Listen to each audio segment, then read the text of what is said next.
So I first started here at Westminster Tool when I was a junior.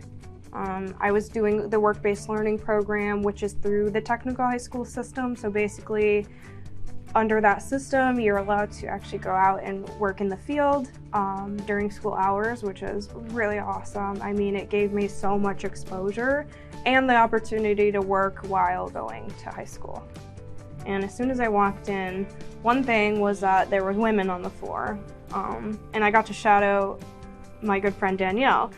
And as soon as I, spent the day with her and just saw the technology of her machine, and then not only that, just like how clean manufacturing is nowadays, I was like, wow, this is actually a great environment.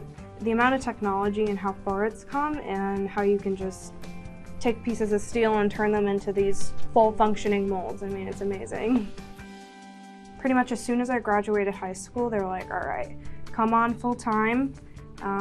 You're gonna learn in the production room, you're gonna learn basic machining, and oh, we're gonna send you to school as well. And I was like, okay. Definitely being that last person in line, that last handoff after the CNC line to the tool makers. Basically, whatever you're handing off, it has to be good to go. So the tool makers can put the molds together. And a lot of the time I am working in the product area where that, plastic part is gonna be. So when you're in your days and you're having challenges and, the work may not seem easy, but at the end of the day, you get to ship out a mold and the customer's happy. And a lot of the time the parts are going to a good cause, like for medical and stuff like that.